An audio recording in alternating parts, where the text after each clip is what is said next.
원합니다. 자, 이제 우리 다 함께 일어나셔서 하나님 말씀 같이 봅니다. 마태복음 11장 16절에서 19절까지 하나님 말씀을 같이 봅니다. 마태복음 11장 16절에서 19절까지입니다. 이 세대를 무엇에 비길까? 마치 아이들이 장터에 앉아서 다른 아이들에게 이렇게 말하는 것과 같다. 우리가 너희에게 피리를 불어도 너희는 춤을 추지 않았고 우리가 곡을 해도 너희는 울지 않았다. 요한이 와서 먹지도 않고 마시지도 않았다. 그러니까 사람들이 말하기를 그는 귀신이 들렸다 하고, 인자는 와서 먹기도 하고 마시기도 하니 그들이 말하기를 보아라, 저 사람은 마구 먹어대는 자요 포도주를 마시는 자요 세리와 죄인의 친구다 한다. 그러나 지혜는 그 한 일로 옳다는 것이 입증되었다. 아멘. 이것은 하나님의 말씀입니다. 아멘. 모두 자리에 앉아주시기 바랍니다. 오늘은 예수님의 탄식을 덜어드리려면 이런 긴 제목이긴 하지만 사실은 왜 탄식하셨을까? 이 질문에서 오늘 설교가 시작이 됐습니다. 예수님이 이 땅에 오셔서 감사한 것, 또 사랑을 받기만 하셔도 모자라시는 분이 우리를 만나면서 탄식하셨던 모습을 보게 됩니다. 왜 탄식하셨을까? 오늘 본문을 보면 예수님 백성들을 바라보면서 깊이 탄식하셨다, 그렇게 얘기하고 있습니다. 왜 탄식하셨을지 그 이유를 오늘 좀 몇 가지 함께 살펴보면서 예수님의 이 탄식을 좀 덜어드리려면 우리는 어떤 삶을 결단하고 살아야 될 것인지 세 가지로 함께 나누기를 원합니다. 예수님의 탄식을 덜어드리려면 첫 번째, 공감한다. 한번 따라해 봅시다. 시작. 공감한다.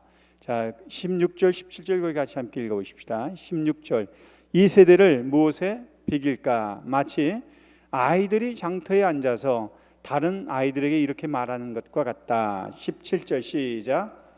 우리가 너희에게 피를 불어도 너희는 춤을 추지 않았고 우리가 곡을 해도 너희는 울지 않았다. 여기서 보면 피를 불어도 춤도 안 추고 또 곡을 해도 슬퍼하지 않는, 울지 않는, 그러니까 공감하지 않는 세대죠. 공감한다는 말은 심파티라고도 그러지만 독일어는 아인플룬이란 그런 의미를 갖고 있습니다. 이 아인플룬이란 말은 아인이란 말은 아내란 뜻을 갖고 있고요, 플룬이란 느낀다. 그러니까 다시 말해서 들어가서 그 사람의 상태를 동일하게 느낀다, 이런 말이 공감입니다. 그러니까 다른 사람의 주관적인 감정이나 심리 상태, 그것을 마치 내 것처럼 이해하고 느끼는 정서적인 마음, 이것이 바로 공감이라는 겁니다. 그래서 우리는 우리 신경 가운데 거울 신경이라는 게 있습니다. 예를 들어서 누가 레몬즙을 이렇게 딱 짜가지고 마시면 어때요? 상상하면 나도 모르게 이 입에서 신 게 쫙 느끼지 않아요? 권투를 할 때 누가 엎어고 딱 치면 어떻습니까? 맞을 때 그냥 내가 아픈 것처럼 이렇게 느껴지지 않습니까? 이게 바로 거울 신경입니다. 이걸 갖다가 바로 공감 능력이라고 하기도 합니다. 그러니까 그 사람이 아프면 함께 아파주고, 그 사람이 힘들면 같이 이해해주고, 그리고 함께 느낄 수 있는 능력, 이걸 공감이라고 그러는 것이죠.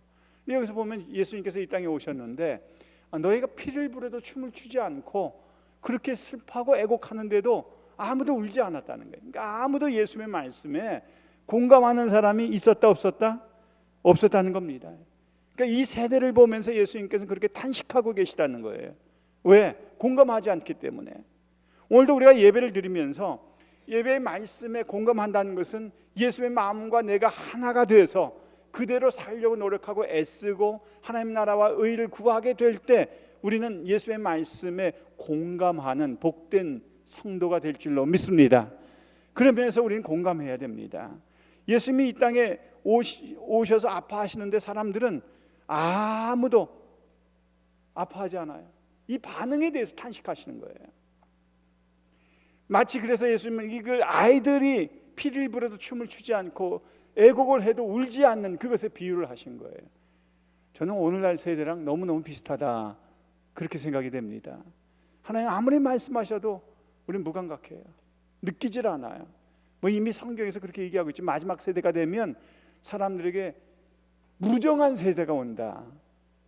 깨닫지도 못하고 느끼지도 못하고 공감하지도 못하고. 그래서 오늘 이런 말씀을 들으면서 우리가 주님의 말씀에 공감할 수 있는 저와 여러분 되기를 원합니다. 사실은 우리가 파더스데이에서 아버지에게 아빠들에게도 그동안 이 가장으로서 살아가는 그 무게가 얼마나 크겠습니까? 그 수고에 대해서 여보 수고했어요, 이 한마디가 공감하는 겁니다. 힘들지? 자, 어떤 게 더 좀 공감할 수 있는 힘이 될까요? 힘들지? 수고했어요? 자, 힘들지 모두 한번 해봅시다. 자, 시작. 힘들죠? 여보 수고했어요. 시작. 이럴 때 남자들이 가만히 있지 말고 고마워요 한마디 하시는 것이 이게 공감하는 거죠. 그냥 마치 당연한 듯이 그렇지 뭐 이러면 이게 무슨 공감이 되겠습니까? 공감은 같은 마음을 갖는 거예요. 같은 마음. 그래서 아빠들 보면은 가정을 위해서 불철주야 그냥 수고하면서도 사실은 대접도 못 받고 사랑도 못 받고 그렇지 않습니까?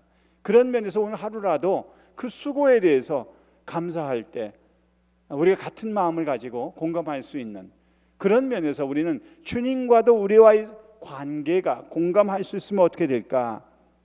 어떻게 될까요? 무너진 관계를 회복하셔야 됩니다. 이 관계가 무너져서 바로 그런 것이 주님이 이 땅에 오신 이유가 가장 큰 것이 뭡니까? 하나님과 우리 사이의 관계를 회복하기 위해서 이 땅에 오셨다는 사실을 기억하셔야 됩니다.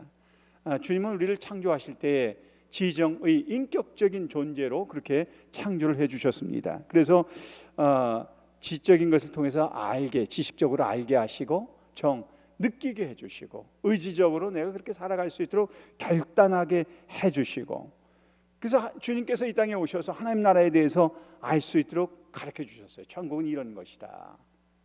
그리고 그걸 느낄 수 있도록 주님께서 하나님이 우리를 사랑하신다고 그렇게 얘기해 주셨어요. 그리고 의지적으로 결단할 수 있도록 이제는 너희가 회개하고 바로 이 주님의 말씀을 받아들이라고, 그래서 하나님의 자녀가 되라고 우리에게 얘기해 주셨어요.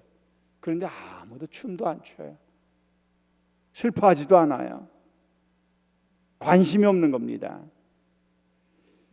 오늘날 세상은 나만 잘 되면 되는 세상이에요. 옆에 사람이 뭐 어떻게 해서 관심도 없어요. 그냥 나만 잘 되면 되는 거죠. 근데 주님은 우리를 만드실 때 서로 사랑하고 살도록 공동체로 만드셨어요. 그래서 예수님 우리가 서로 사랑할 때 너희가 비로소 내 제자가 될 것이다, 그렇게 말씀하셨어요. 자, 요한복음 13장 35절이죠. 같이 함께 읽습니다. 시작. 너희가 서로 사랑하면 모든 사람이 그것으로서 너희가 내 제자인 줄 알게 될 것이다. 그러니까 우리가 사랑하면서 관계가 회복이 되는 거죠. 사랑한다는 것은 동일한 마음, 또 똑같은 마음, 좋아하는 마음, 서로를 신뢰하는 마음, 이런 마음들도 하나가 되는 것이죠. 근데 우리는 서로 반목하고 용서하지 못하고 하나 되지 못하는 바로 우리들을 위해서 예수님께서 이 땅에 오셔서 그 하나님과의 관계, 닫혀진 그 벽을 무너뜨리신 것이죠. 그래서 우리가 서로 회개하고 용서하고 또 서로 관계가 회복되어져서 정말로 사랑하며 살기를 원하고 있다는 겁니다. 오늘 제가 아침 식사하고 있는데 워싱턴 DC에서 아들이 전화가 와서 아빠 해피 파더스데이. 얘는 말뿐입니다 항상. 그렇지만 그 한마디 말이 저한테는 큰 위로가 됐어요. 격려가 됐어요. 그러면서 야, 넌 말뿐이냐 그랬더니 아빠 뭐 갖고 싶은 거 있어요? 야, 내가 얘기해 주기 전에 네가 좀 해야지. 그래서 또 한 번 뭐라고, 아빠가 말을 해야지 제가 알죠. 공감이 안 되는 공감이. 그러나 그 한마디 말만으로도 저는 너무나 행복했어요.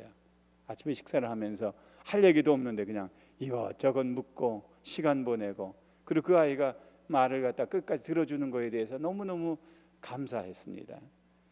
여러분, 우리는 그렇게 마음을 이해만 해주어도 행복한 삶을 살 수가 있는 거죠.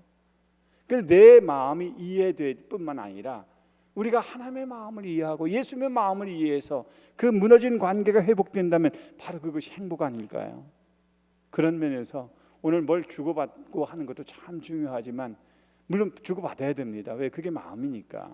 그러나 그 속에서 서로를 사랑하고 이해하고 그래 당신뿐이야 한마디 해줄 수 있는 그 한마디 고백이 우리 관계를 회복하는 복된 말이 아닐까 생각이 듭니다.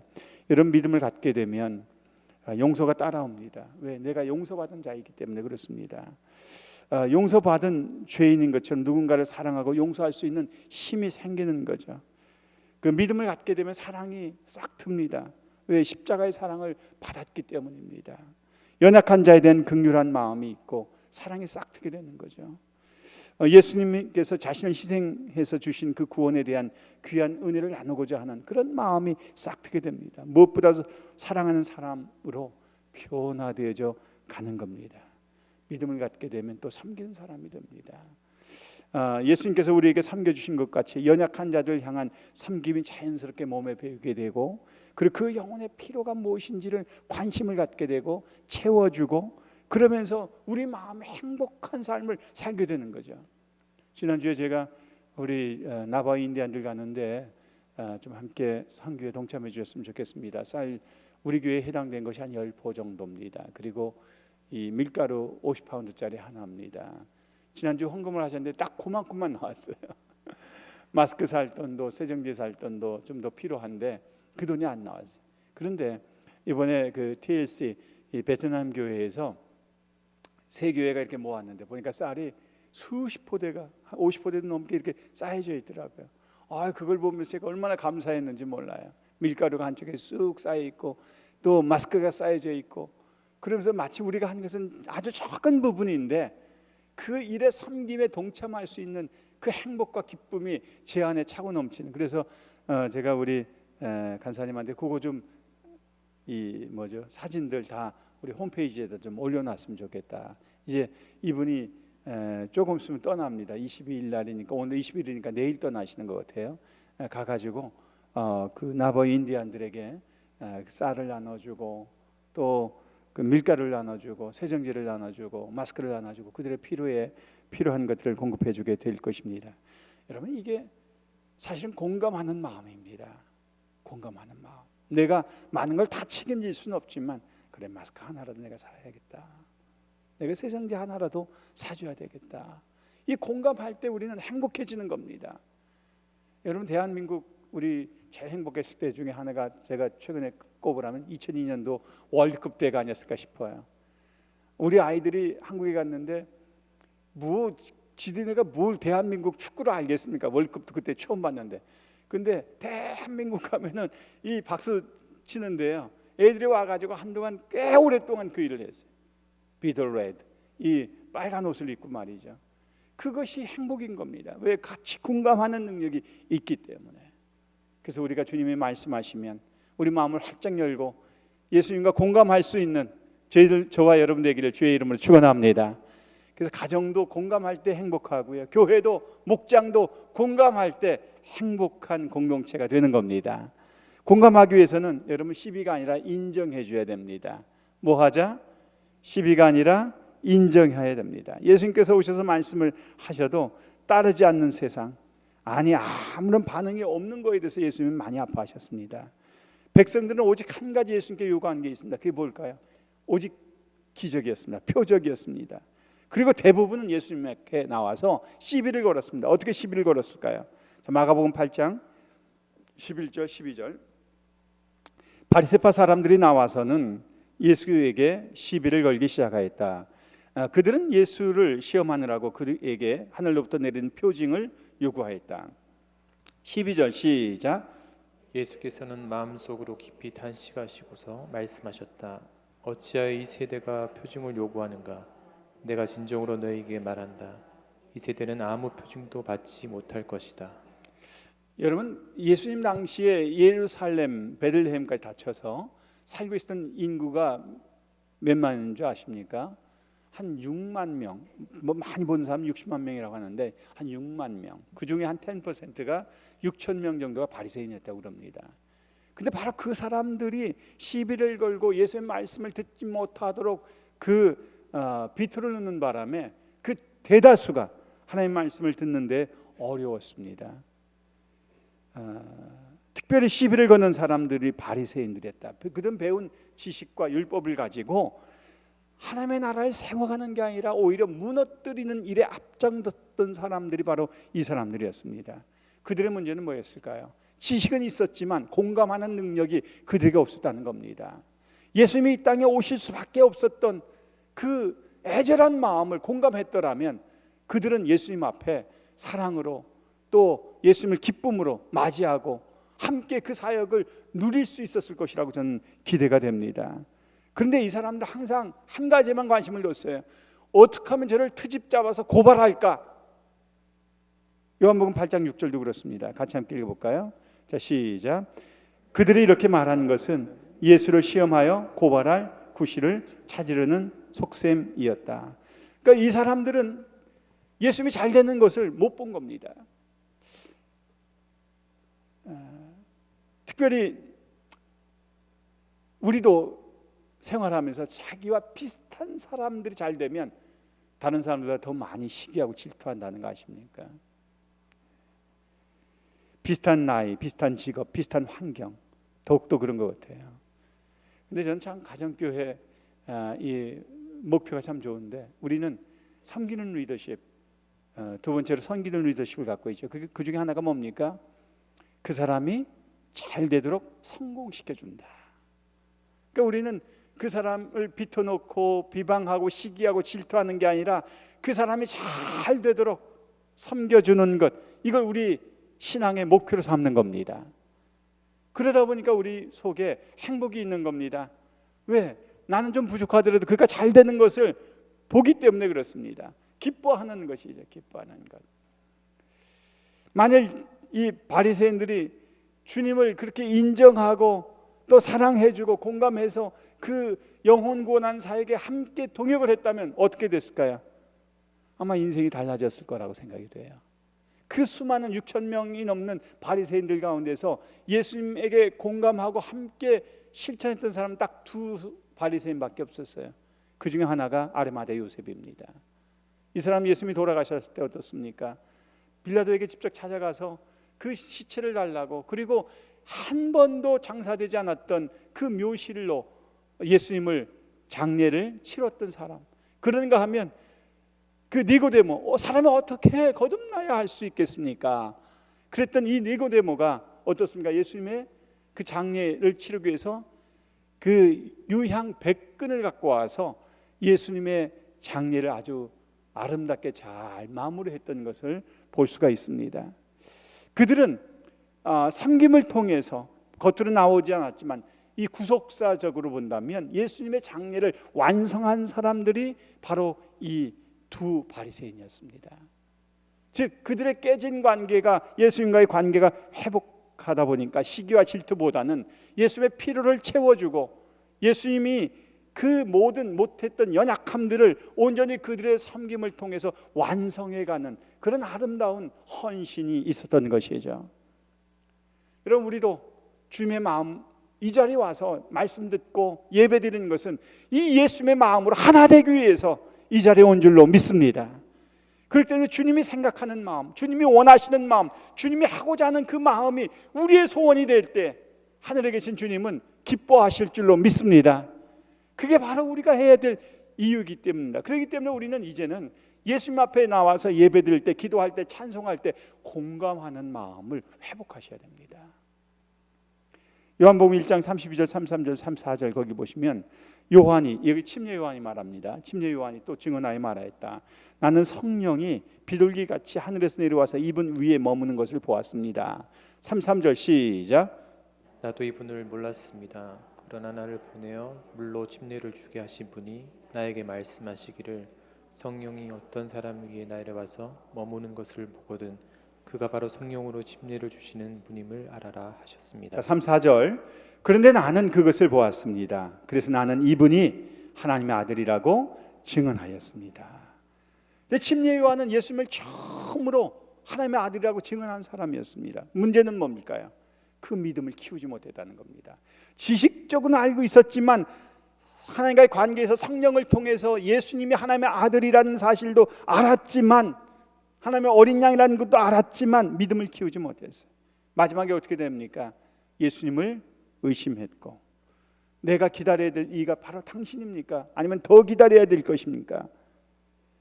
여러분, 성령님은 우리에게 깨닫는 영을 허락하세요. 그래서 하나님께서 그냥 믿으라고 한 게 아니라 말씀을 들을 때 깨닫게 해주시는 거죠. 그리고 나서 그 말씀으로 결단하고 그 믿음으로 우리의 삶을 키워갈 수 있도록 그렇게 도와주시는 겁니다. 피리를 불어도 춤을 추지 않는 것, 슬퍼해도 가슴을 치지 않는 것. 여러분, 이것이 뭡니까? 우리 마음의 양심, 이 바로미터가 이게 바로 죽은 겁니다. 우리는 이 불태워진 양심을 회복해야 됩니다. 예수님이 아파하는 것을 함께 아파하고, 예수님이 좋아하시는 것을 함께 좋아하고, 예수님이 슬퍼하시는 것을 함께 슬퍼하고, 예수님이 기뻐하시는 것을 함께 기뻐할 수 있는 저와 여러분 될 수 있기를 원합니다. 그래서 우리가 이런 마음을 공감하는 능력을 회복하시려면 성령 충만해야 합니다. 하나님께서 주시는 그 말씀으로 충만해서 말씀을 잘 깨닫고, 성령께서 주시는 그 감동과 그 결단을 통해서 우리가 함께 결단하고 아파하고 그 일에 순종할 때에 이 땅에 여러분을 통해서 하나님의 나라가 세워지고 하나님의 놀라운 계획들이 이 땅에 성취되어지는 놀라운 도구가 될 줄로 믿습니다. 그래서 오늘 왜 탄식했을까? 이유는 하나예요. 뭐하지 않았기 때문이다? 공감하지 않았기 때문이다. 그렇다면 오늘 저와 여러분도 주의 말씀에 공감하고 있는가? 저와 여러분 자신을 좀 돌아볼 수 있는 삶이 되기를 주의 이름으로 축원합니다. 두 번째, 여러분, 우리가 왜 탄식했을까? 예수님의 탄식을 덜어드리려면 두 번째, 인정하는 말을 한다. 같이 함께 읽어보십시다. 시작. 인정하는 말을 한다. 예.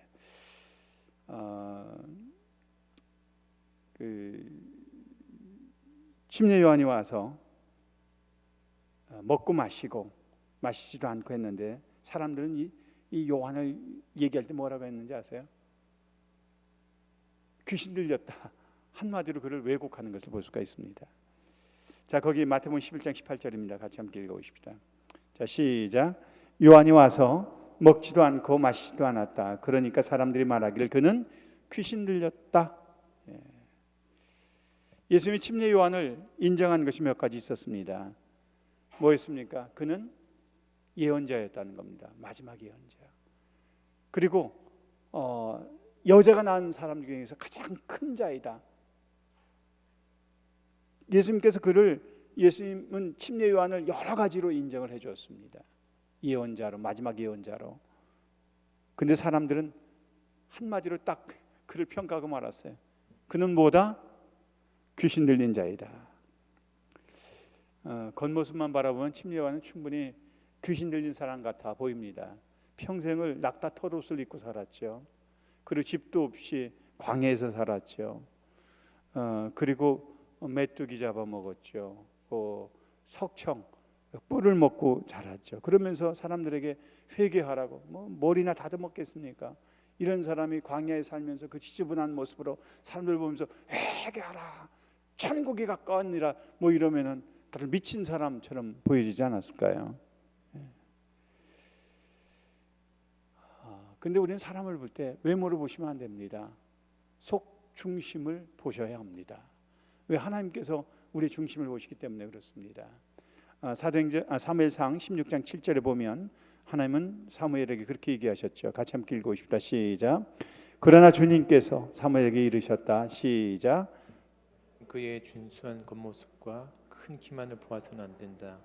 그는 내가 서온 세월임이 아니다. 나는 사람이 판단하는 것처럼 그렇게 판단하지는 않는다. 사람은 겉모습만 탐다하지만 나 주는 중심을 본다. 사람들이 실수하는 이유가 이 부분입니다. 겉모습만 봤다는 겁니다. 예수님을 인정하지 못했던 가장 큰 이유 중에 하나도 나사렛에서 무슨 선한 것이 날 수 있느냐 비웃은 겁니다. 그 촌동네에서 어떻게 그런 하나님의 아들이 오실 수 있느냐. 하나님의 아들은 베들레헴에서 나오시는 것인데 어떻게 나사렛이라는 그런 시골 동네에서 나올 수 있겠느냐. 그 겉모습으로 판단한 것이 예수님을 무시하고 정죄했던 동기 중에 하나가 된 것입니다. 여러분, 우리가 그래서 사람들을 볼 때 겉모습만 보고 판단하는 것이 죄 짓는 것임을 아셔야 됩니다. 사람은 속에 있는 것이 아름다울 때 겉모습도 아름다운 겁니다. 그래서 우리가 사람들 보고 평가할 때 겉모습 보고 평가하지 마시고 중심에서 그 사람의 갖고 있는 그 고유한 믿음, 가치를 보고 그들을 인정해 줄 수 있는 그런 복된 기회가 되기를 원합니다. 오늘도 저는 이 성가대 찬송 들으면서 참 수고들 너무 많이 했는데 오늘 얼마나 속상할까 그 생각을 했어요. 방송하면서 그렇게 노이즈가 많이 나고 또 소리도 적게 나고 일주일 동안 내내 준비한 사람들은 얼마나 고생이 많겠어요. 그러나 하나님은 그 중심을 보신 줄로 믿습니다. 그래서 다 같이 한번 따라해보세요. 괜찮아요. 우리 이미 은혜 받았어. 이미 은혜 받았어. 자, 옆 사람에게도 자, 괜찮아요 한번 하세요. 시작. 괜찮아요. 그럴 수도 있지. 그럴 수도 있지. 그럴 수도 있지. 여러분, 그래서 우리가 예수님이 탄식하시는 게 뭐냐? 사람들이 겉모습만 보고 자기를 판단하시는 거예요. 그것 때문에 우리가 탄식하셨던 걸 기억하시고, 그렇다면 우리는 예수님을 탄식을 덜어드리려면 인정해 드리면 되는 겁니다. 예수님을 만왕의 왕으로, 만주의 주로, 나의 구원자로 인정해 드릴 때 예수님의 탄식은 기쁨으로 변할 줄로 믿습니다. 바로 그걸 위해서 우리가 이 시간 말씀을 듣는 겁니다. 그리고 우리가 말할 때 인정하는 말 속에서는 덕을 세우는 말을 하셔야 됩니다. 한번 따라해 봅시다. 덕을 세우는 말을 한다. 덕이 뭐냐? 상대방의 유익을 구하는 말입니다.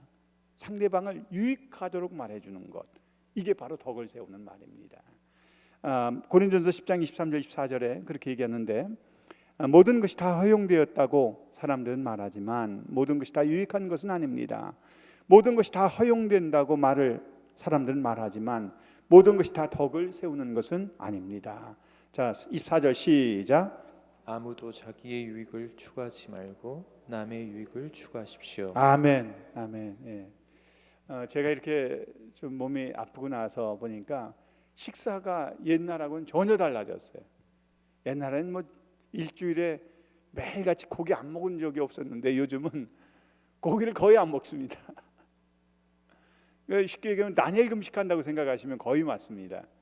근데 다니엘 금식은 그래도 저보다는 더 좋은 것은 다니엘 금식은 아무 야채라도 먹잖아요.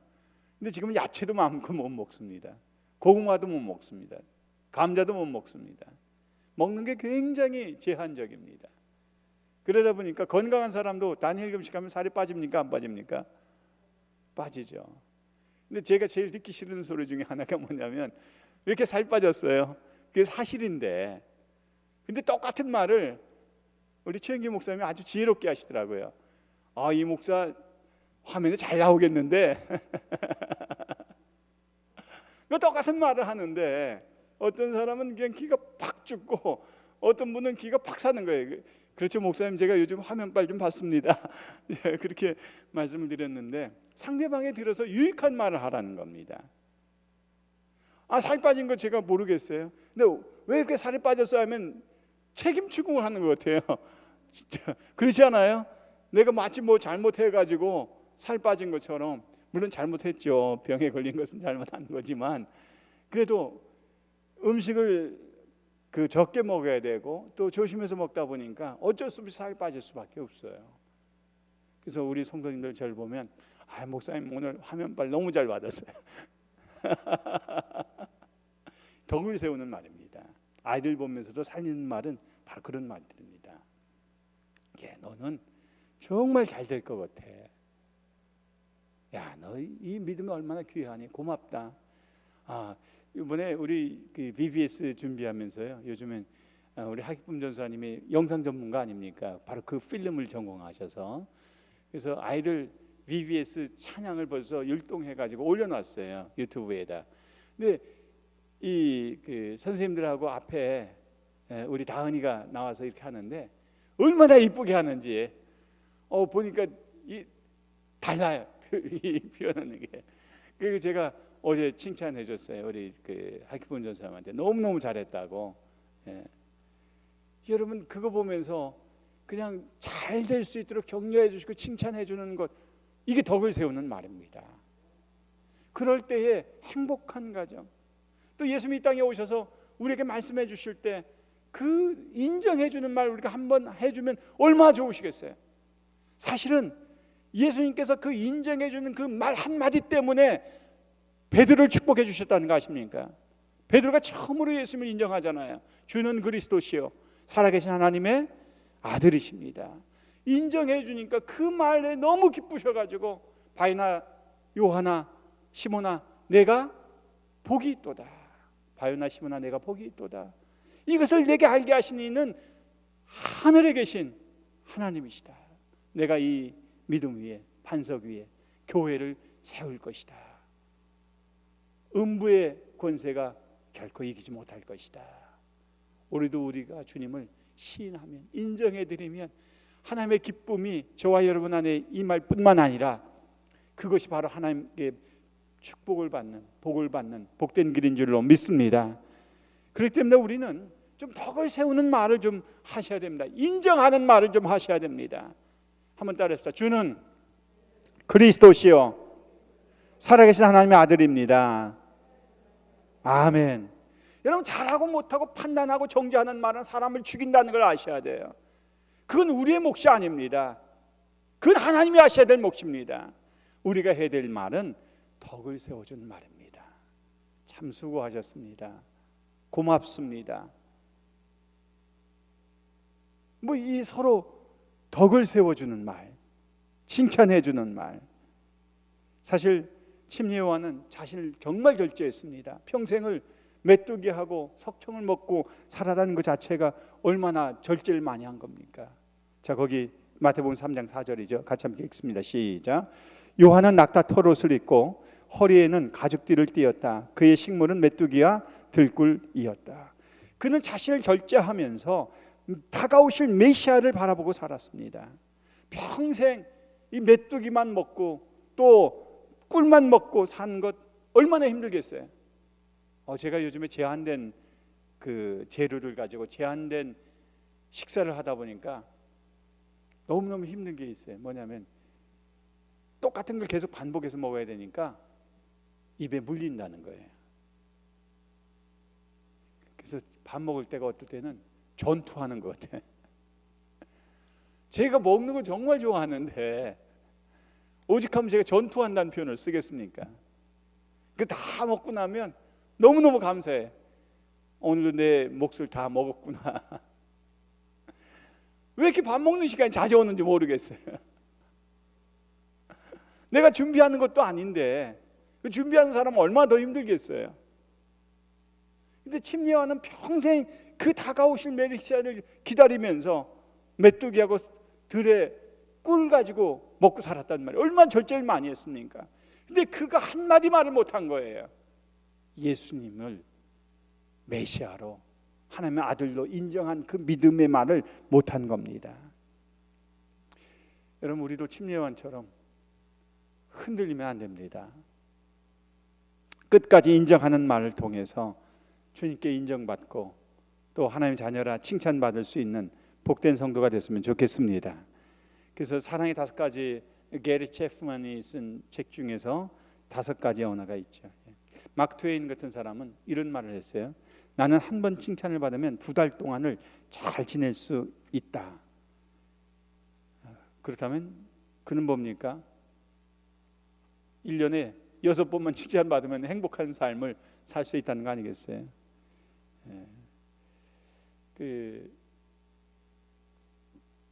인정하는 말. 와, 당신 그 옷 입으니까 정말 멋있어요. 시작. 아니, 저보지 말고 옆 사람 보고. 자, 옆 사람 보고, 여보 오늘 정말 당신 멋있네. 시작. 자, 오늘 남편이 저녁에 좀 설거지했어요. 자, 시작. 설거지한 거 너무 고마워요. 요 남자들은요, 한 번 칭찬해주면 진짜인 줄 알고 계속 한다는 거 아세요?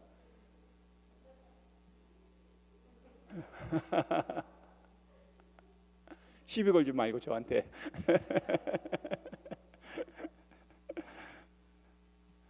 오늘 밤 아이 보느라고 정말 수고했어요. 고마워, 항상 고마워하고 있어요.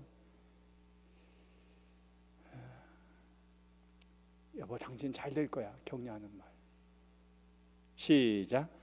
당신은 잘 될 거야. 당신 마음이 결정되면 하세요. 내가 힘껏 도울게요. 이 한마디 말이 아무리 많은 돈보다도 부자보다도 더 힘 있는 말이라는 거 아세요? 침례 요한은 중간에 그것을 놓쳐버린 겁니다. 여러분, 그래서 우리가 인정하는 말을 하기 위해서는 외모를 보지 마시고 중심을 보시기 바랍니다. 그리고 격려하는 말, 온유한 말, 겸손한 말, 그래서 상대가 들어서 유익한 말을 좀 할 수 있는. 그래서 예수님도 이 땅에 오셔서 이런 말 못 듣고 사역하셨어요. 근데 예수님이 이 말 한마디 듣고 나서 너무 기뻐서 그렇게 누구를? 베드로를 칭찬하시고 축복하셨어요. 가나안 여인 귀신 들려서 딸이 어렵고 힘들었을 때 예수님을 끝까지 인정하는 말, 개들도 주인의 상에서 떨어지는 부스러기를 먹는다고 고백했을 때에 내가 이스라엘에서 이 여자만은 믿음을 가진 사람을 보지 못했다고 그 여인을 축복해주고 가라 딸아 내 믿은 대로 될지어다. 오늘 우리가 예수님을 인정해드리는 복된 말이 예수님의 탄식을 덜어드리는 지혜인 줄로 믿습니다.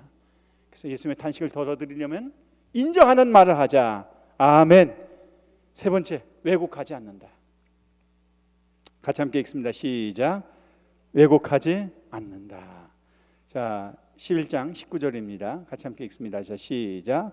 인자는 와서 먹기도 하고 마시기도 하니 그들이 말하기를 보아라, 저 사람 마구 먹어대는 자요, 포도주를 마시는 자요, 세리와 죄인의 친구다 한다. 그러나 지혜는 그가 한 일로 옳다는 것이 입증되었다. 이 왜곡이라는 말은요, 사실과 틀리게 그릇되게 해석하는 걸 왜곡이라고 그럽니다. 예수님이 탄식했던 것 중에 하나는 예수님의 모든 행동에 대해서 바리새인들은 어쩜 그렇게 다 왜곡했는지 몰라요.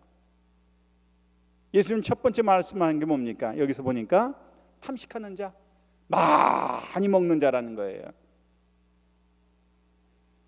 예수님의 사역을 보면 그럴 수도 있어요. 왜?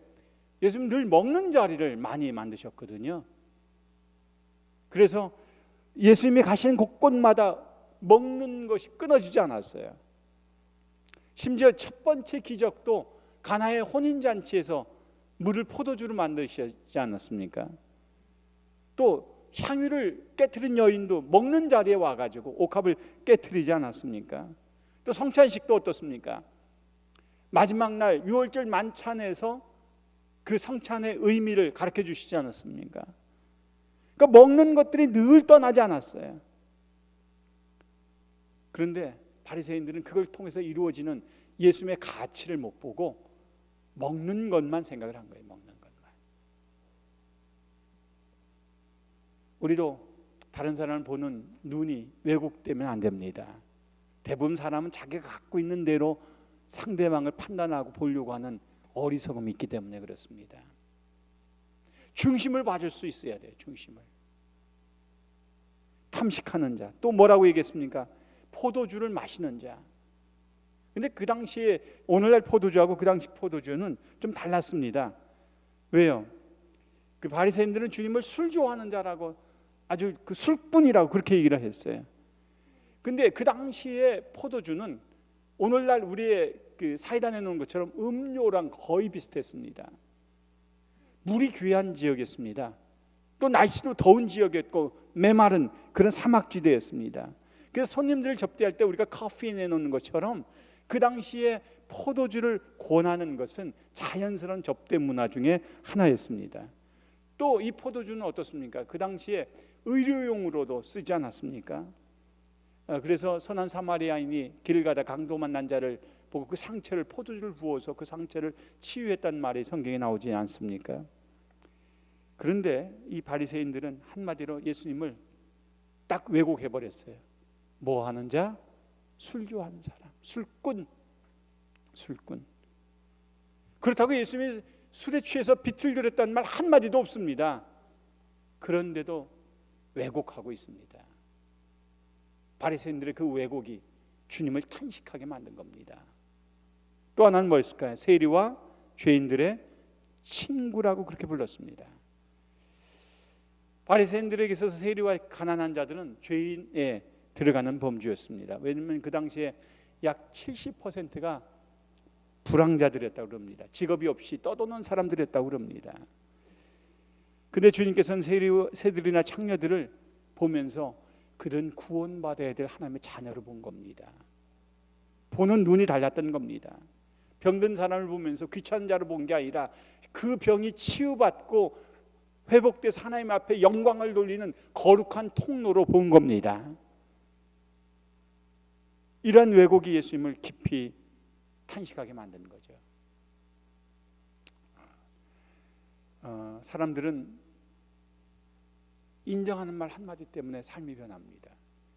지금은 전설이 된 우리 박지성 선수, 수원공고 시절부터 축구 실력은 뛰어났지만 프로 축구팀에서도 대학팀에서도 아무도 그를 받아주지 못했다고 그럽니다.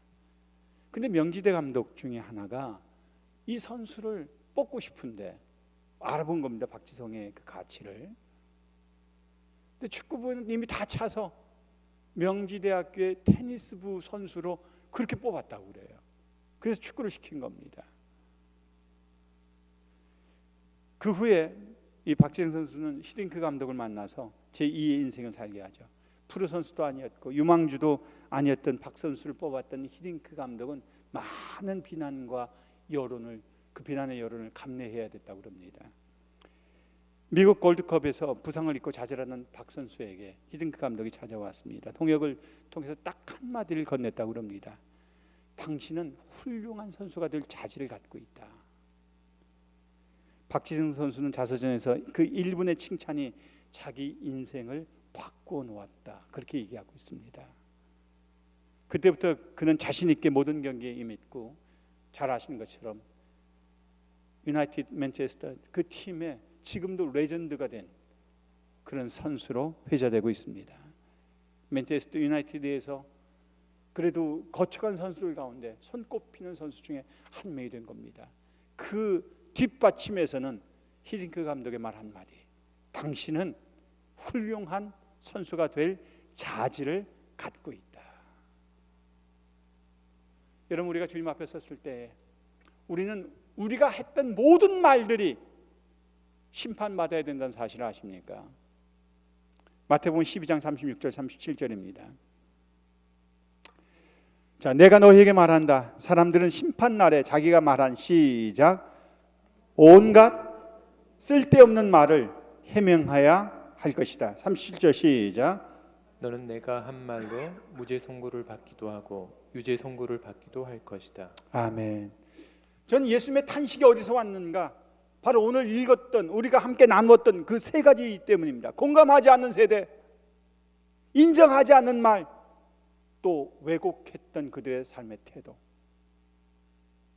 이제는 우리가 주님께서 말씀하실 때 여러분의 생각을 버리시고 주님을 인정하고 공감할 수 있는, 주님과 같은 마음을 품을 수 있는 저와 여러분 되기를 원합니다.